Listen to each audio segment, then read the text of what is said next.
Good. Oh, that's loud. Well, let me pray and then we can get going. Father, thank you for just opportunities like this to gather, to sing your praise, to look into your word. And I pray that today you will speak to us. Because you have been. And you will continue to. In Jesus' name. Amen. You know, God has been speaking to us today already. I think it's just been so clear, and I think it will be made clearer as we get into the Word now, because I just feel like there's been such a connection to what we've been singing and what has been prepared for today. So I want to start by asking just a question. I mean, that's something you can answer for yourself and figure out. Have you ever felt the sting of betrayal? Anybody feel like you felt it in the past? You know, you've ever felt betrayed by someone closest to you, where they literally turn against you, or maybe it was a husband or a wife, or even a child, maybe a business partner, someone else that you never thought would turn against you. Anybody had that kind of experience in here? Yeah, you feel it, and it's someone you trusted. It's hard, hey, when that happens. Or perhaps it's been through circumstances that you found yourself and you're in this place of total uncertainty and life is hard. Business has gone bad, you've lost everything, no way to face tomorrow. Life seems to be particularly uncertain and you're unsure of what tomorrow holds. I think that's, in some ways, I would be surprised if many of us never felt ourselves in that place somewhere along the way. Doesn't matter how old you are, at least you knew somebody who felt that hardship. But how do you respond in troubled times? How do you respond when things don't happen the way you plan? You know what, for many times it's a transfer of blame. We look at, we've got to put the blame somewhere else. We take it away from ourselves, or we don't even have to have done anything, but somebody's got to get the blame, right? So we blame God or we blame others and we put it there. It's hard because we're trying to make sense of it all.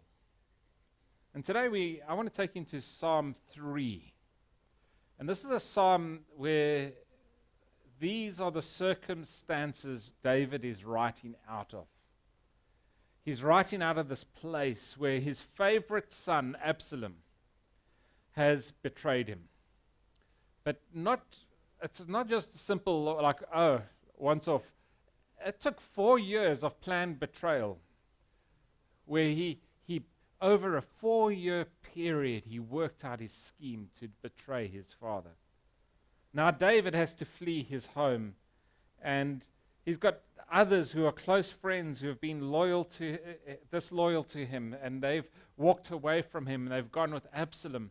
And this is the thing that David is facing. He's losing he's losing his position, he's losing his power, he's losing his family, he's losing his friends, and he's got to figure out, how do I face the future?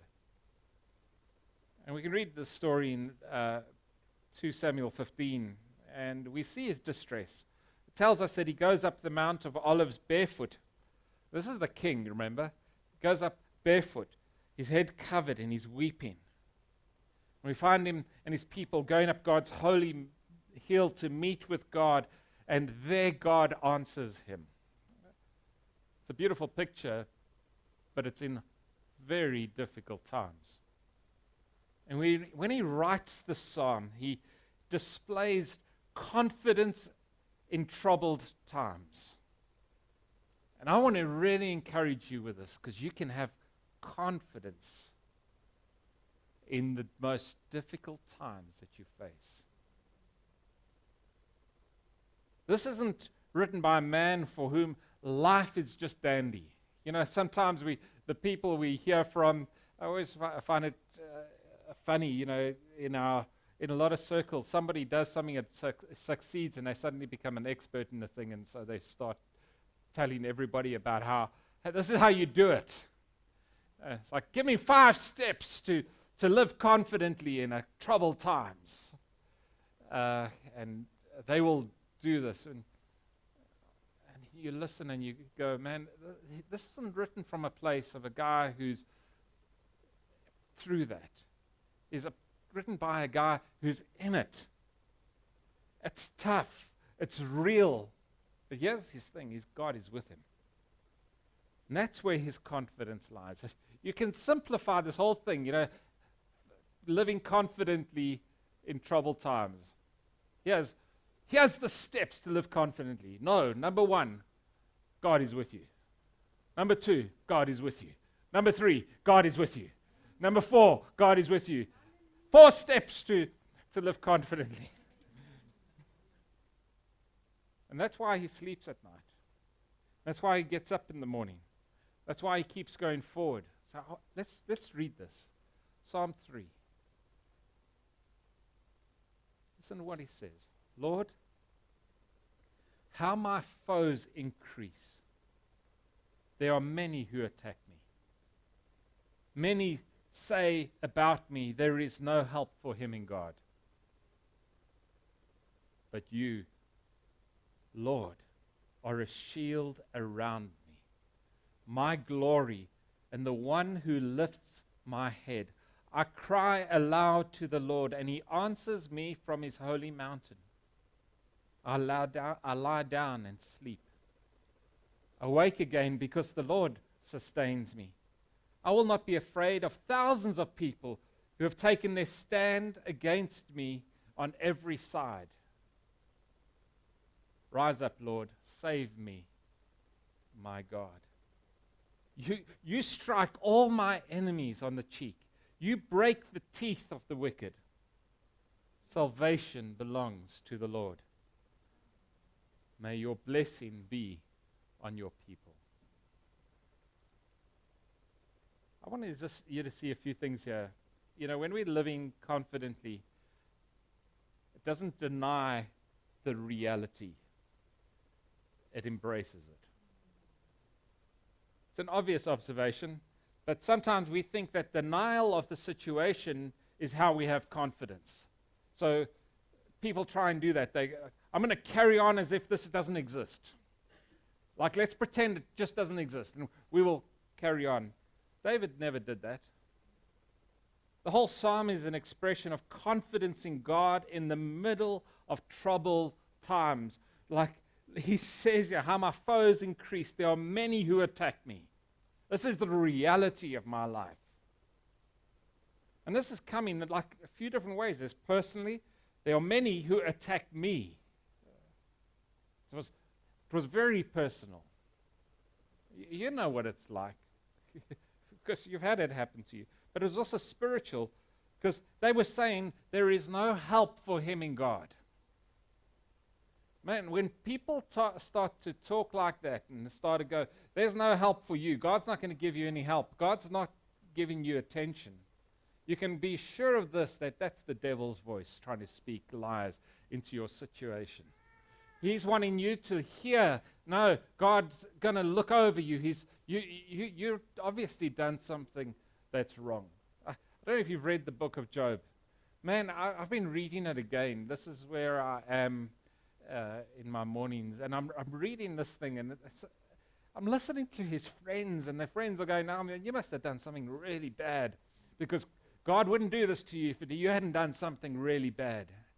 And he's going, but I haven't. He was an upright, righteous man, and he's going, I haven't done anything bad. And they go, well, you must have, because this is what your circumstances are saying right now. How many of you felt that? You're like, oh, Lord, why are you angry with me? Who says God's angry with you? This is the thing with David here as well. I guess he could have come around like that. But people were trying to undermine his spiritual standing with God, and you can see how sinister some have become in trying to say that because of his position and hardship, the hand of God must have been lifted. here I want you to know. This is what David knew. You never judge God's favor by your circumstances. Did you hear me? Some of you are looking at your circumstances and thinking, I'm out of favor with God. You never judge the favor of God by your circumstances. That's how we would act. Because sometimes we act childishly. Not how God acts. And in the middle of this harsh reality, he expresses confidence in God and not in himself, not in his thinking. In all honesty, I do believe in a version of the power of positive confession, one that centers itself on God and his promises and his sovereign purposes in our lives. But we must get this, unless we see our situation, we're not going to walk through it confidently. We need to face reality. And our confidence is real because of a greater reality. What is that reality? I want you to see this here. He says, Lord, how my foes, that's all real. There's so many foes that people are attacking me. Many say there's no help for him in God. That's the reality. That life is tough. But you, Lord. So he suddenly recognizes a greater reality that gives him his identity that's not based on his circumstances and his enemies and the people who hate him and are attacking him. And his worth isn't calculated by them. His worth is calculated by God. And he says, but God, you are a shield around me. The greater reality is none other than God himself. And look at what that perspective assures him of. It assures him that God protects. He speaks of God as his shield. Think about a shield. What's the purpose of a shield? Tell me. Protection from what? Arrows. Anything that's thrown at you, it neutralizes it. Like, there was a time we were living in Swaziland. I put up an aerial on my roof. And then one night we had a storm. And lightning hit that aerial. But I never grounded the thing. So anybody who knows electrics, which I'm useless at. So there was this massive explosion behind my television. Like in those days, the analog, they had a little box behind the television. You plug things into that and then go into your television. So my television was like, there was a big black mark up the back of my, behind the television, up the wall. As the lightning came down, took out appliances in the home, it was a mess. Because I never grounded the thing. And that's what the shield does. It neutralizes the weapons of the enemy. See, because it hits that and it brings no harm to you. And this is what the shield, what God is as our protector. He becomes the neutralizer of the enemy's weapons because he takes that impact. He takes it, he absorbs it so you don't have to feel it. He's a shield around me. Do you hear that?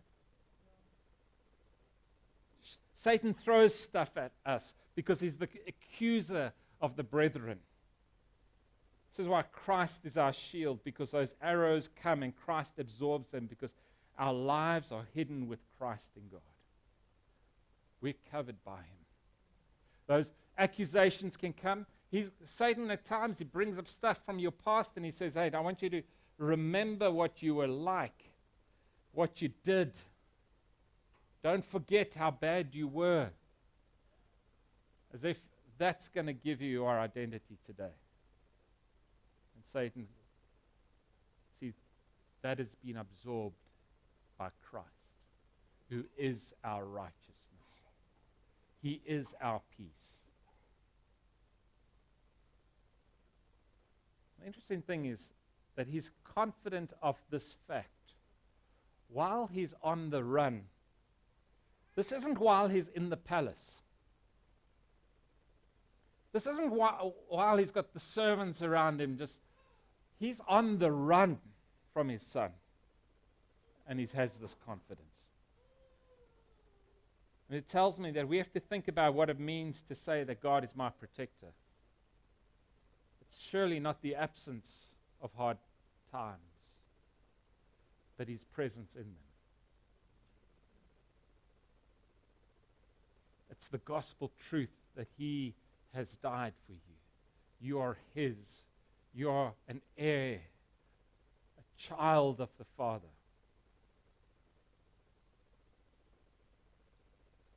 You see, we believe God's word and not our circumstances. This is what I'm saying. Like, our confidence is real because of a greater reality. And so we take our circumstances and we've got to interpret them through the word of God, not the other way around. And we tend to go the other way around because that's the natural human way, then the way Satan wants to get us. Just like, look at your circumstances now, go try and find out, God must be mad with you somewhere along the way. And part of this is this, believing this, my life is in his hands. I believe that no one can touch my life without God's express will and purpose. I really believe that.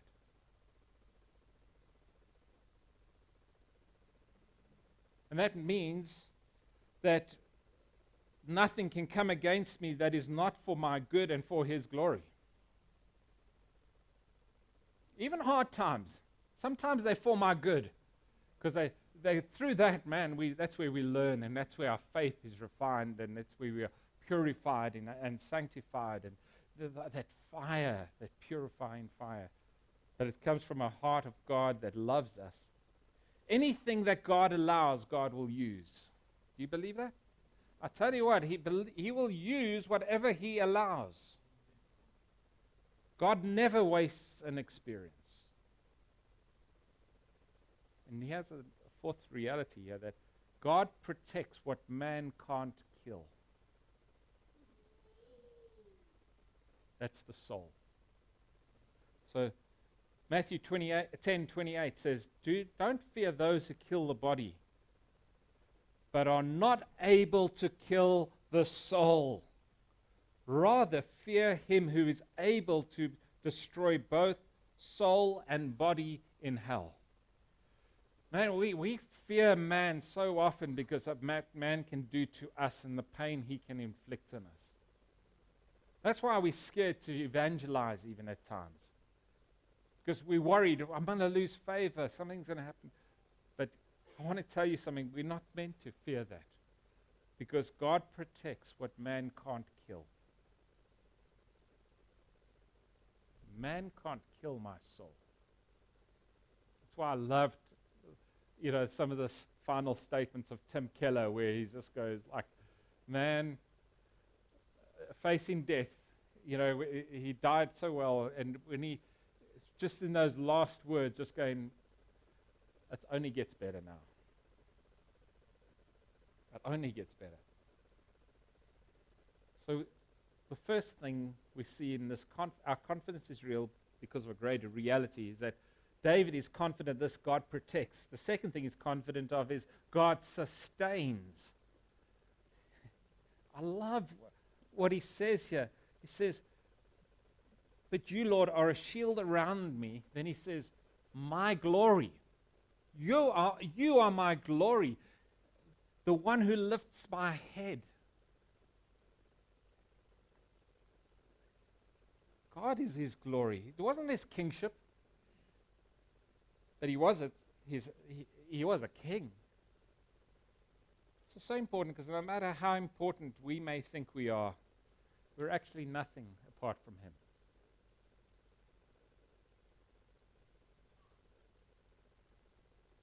He is our glory.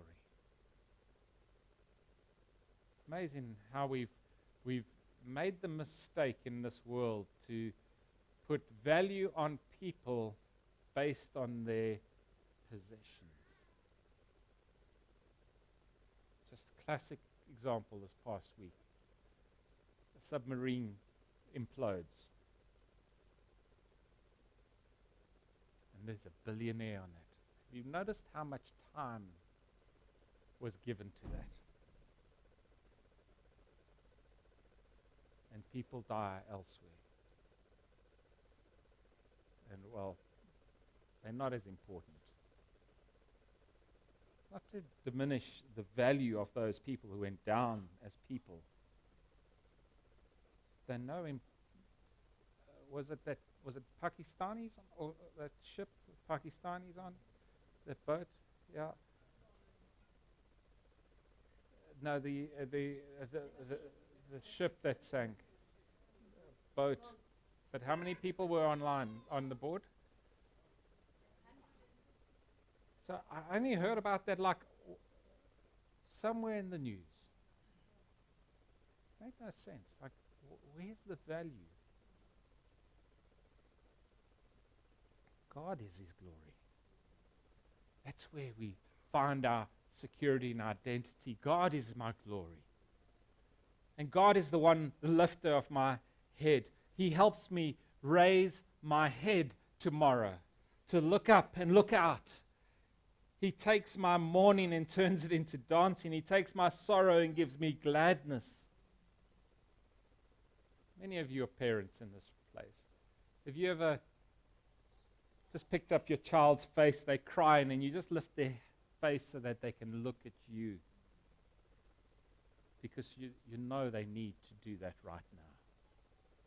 Because you love them. And you take their face and you lift their head so they see your face, to fill them with hope again. Have you ever thought of our Father in heaven? You know, it's so interesting. Posture, physical posture. When we're down, we look down. We need our faces lifted so that we can look up and we can see with hope. And that's what God does. He wants us to look up. He wants to take our faces. He wants just lift our heads so that we're not down. Because when we're down, we're only going to see what's right here. When we lift up, we see what's out there. And what He gives us, the eyes that He gives us, the eyes of faith, are going to see much more brightly, much more confidently. Be encouraged. When you read in the Word and God just lifts your head. Isn't that what happens? He uses His Word over and over again. This becomes, it's like what He does. He does this in our lives. If you ask Jenny to tell the story of, our past and stuff that happened, I mean, you will find that this scripture was one that God used in Jenny's life in Jeremiah 15:20, where He says, "Then I will make you a fortified wall of bronze to this people. They will fight against you, but will not overcome you, for I am with you to save you and rescue you." You know what that was in that moment? It was God coming to Jenny and just going, lift up your head. I want to lift your head.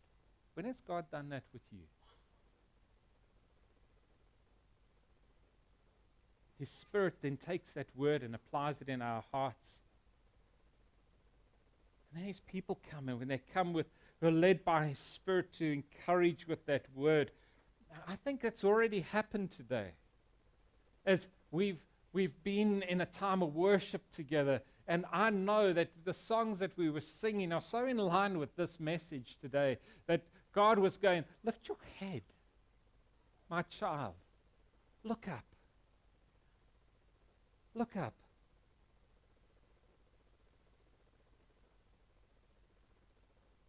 The third thing He sees here is God answers. See, it's not good to just admit that we are in a time of trouble. We must put action to it.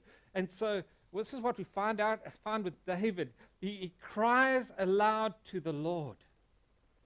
Verse 4. He cries aloud. We've been so trained to pray quietly.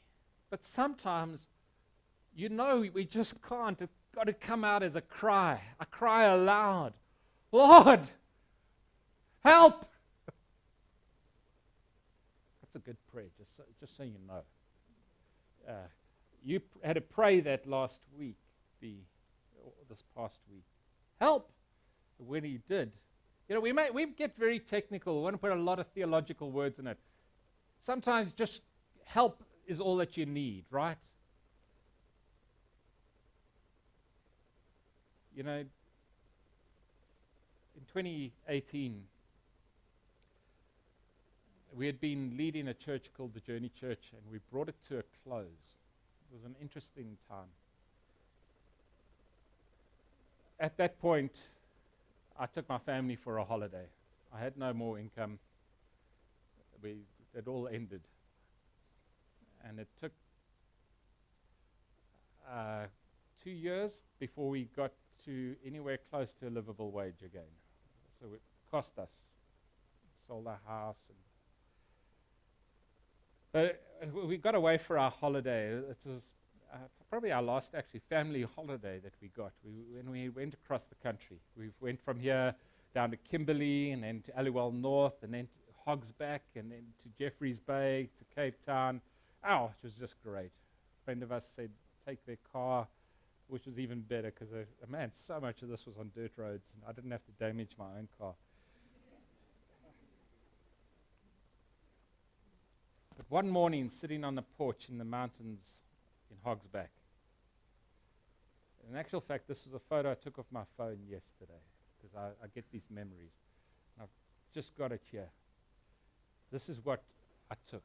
Oh, it's awful. Okay. So this is Psalm 121. And the mountains behind there are the Hogsback Mountains in the Amatola region, Eastern Cape. And I sat there one morning in the cold because it was this time of year. It's in the mountains, so it's like freezing. I think we missed the snow by about a week. And I sat there and this Psalm 120 came up, 121. It says, my help comes from the Lord, maker of heaven and earth. My help comes from the Lord, maker of heaven and earth. You know what? What a scripture at a time when you're going, I don't know what my future looks like. We were going like, we were on holiday. We were going to get back and then just go, okay, now I've got to figure out how do we earn money? How do we live? I didn't know how long this season was going to be. And I look here and it's like I lift my eyes toward the mountains. Where will my help come from? And this is the promise. My help comes from the Lord, the maker of heaven and earth. It's from the Lord. See, this is David. I would suggest to you that if you don't have God on your side, you have no confidence at all. I don't know how the people in this world do it. Thinking that they can live confidently, facing tomorrow. Christian, that is our hope. This is what we stand on. Because when we go out from this place, we got hope in the God who has loved us. Paul wrestled through this. I mean, I don't think I'm going to read it now just for the sake of time, but Romans 8, verse 31 to 39, and where he goes into this and the Christian's confidence, where we stand on the gospel truth. You know, what can we say about these things? If God is for us, who is against us? Or down to verse 37, knowing all these things, we are more than conquerors through him who loved us.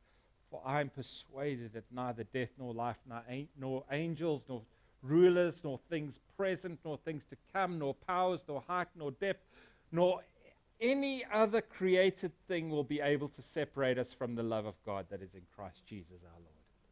Man, I love that scripture. Nothing can separate you from the love of God that is in Christ Jesus our Lord. You get that? Nothing.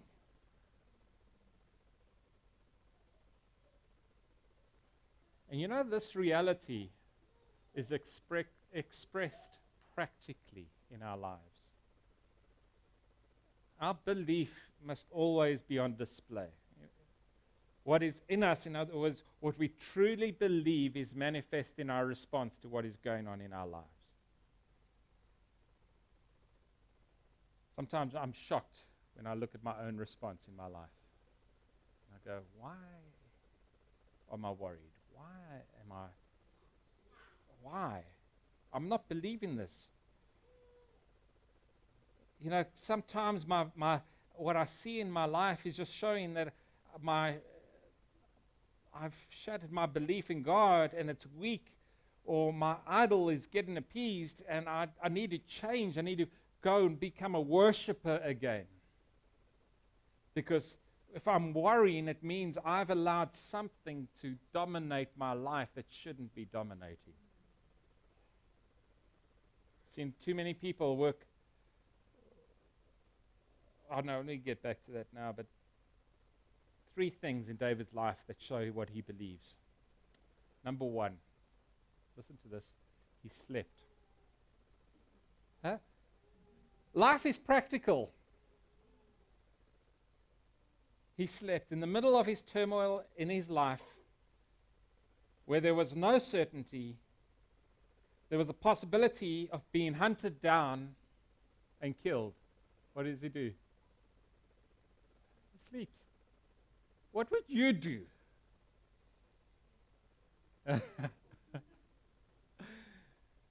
You know what? Sleep is a gift from God.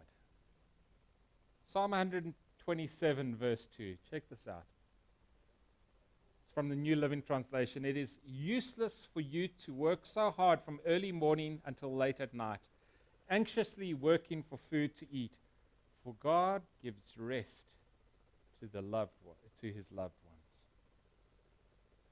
I've seen so many people working too hard that they can't sleep.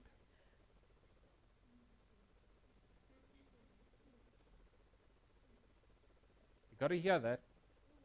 Working too hard that they can't sleep.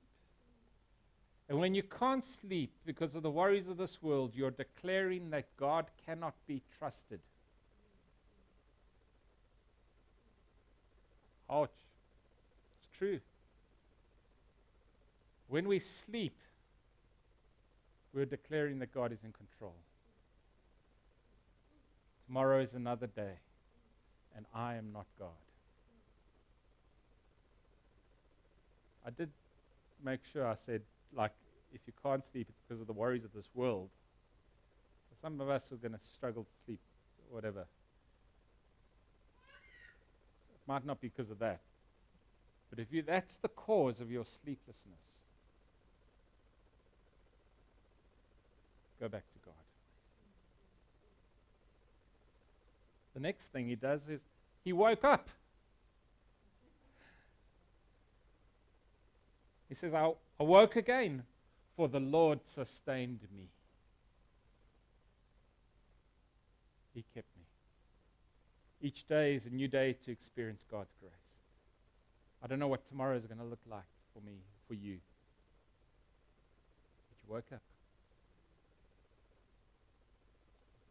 Lord, what does this day hold? How can this day, even in my circumstances, be used for your glory? The third thing here, he was not afraid. I'm not afraid of thousands of people who have taken their stand against me on every side. Man, that sounds like a hopeless situation, but he was not afraid. When people around you are against you, you don't have to be afraid. Then the source of our confidence is appealed to boldly. He says, we have Christ. Because of him, we come boldly before the throne of God. There's this cry of deliverance. Lord, rise up, Lord. Save me, my God. You strike my enemies on the cheek. You break the teeth of the wicked.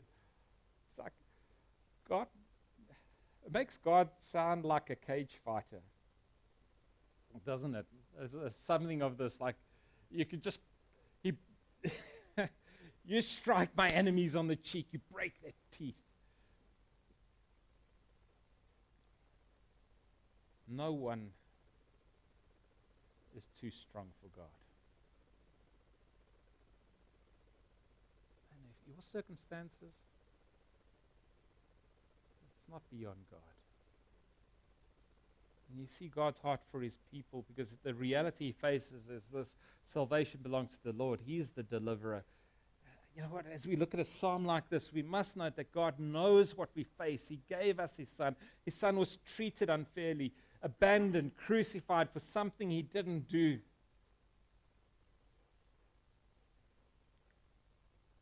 So that this reality can be known by you and me today.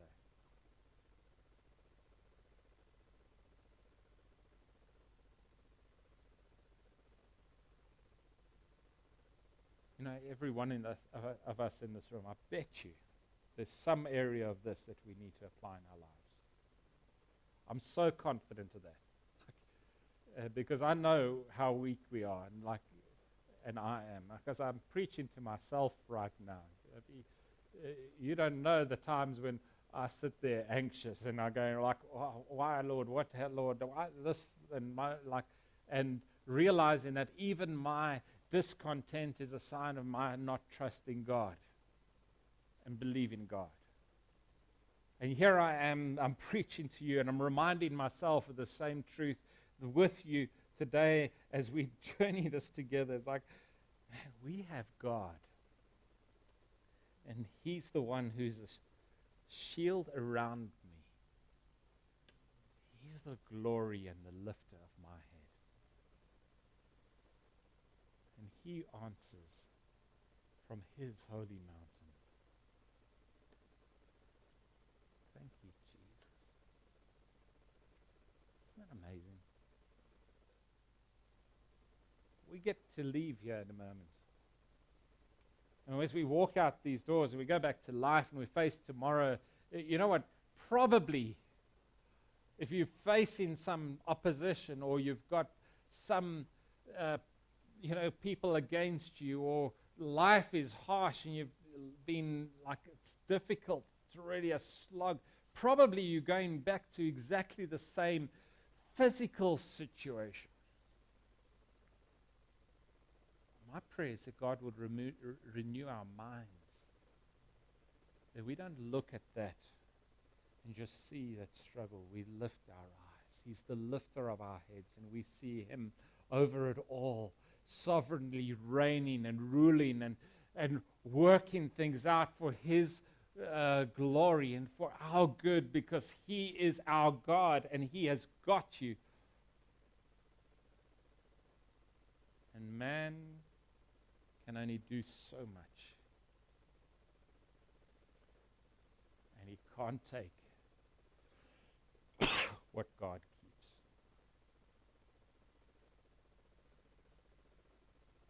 Let's just bow our heads right now.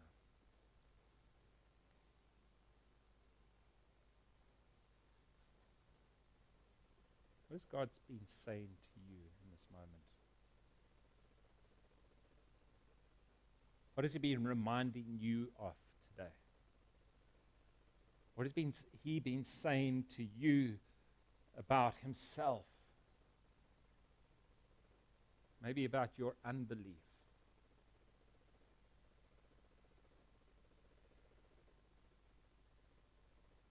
What are you praying that God would help you to do?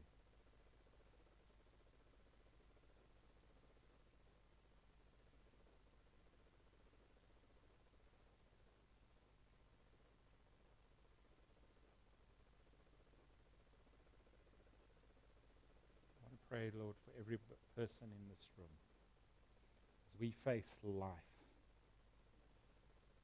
that we would face it confidently with the greater reality of you sovereignly ruling, reigning, working for us, through us, around us, for your glory. May we see you in it all. Help us to, Lord, help us by lifting our heads, that we would just not be captured in our minds and imagination by the things that could stop us, but by the greatness of our God who keeps us.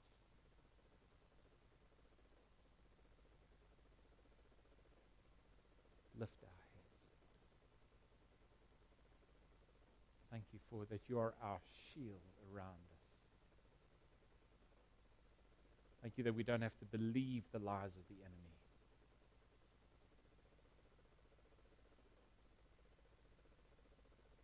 Because we know that you are with us. Pray for faith to rise in these things. Pray your people to live with confidence in this world. Pray this in Jesus' name.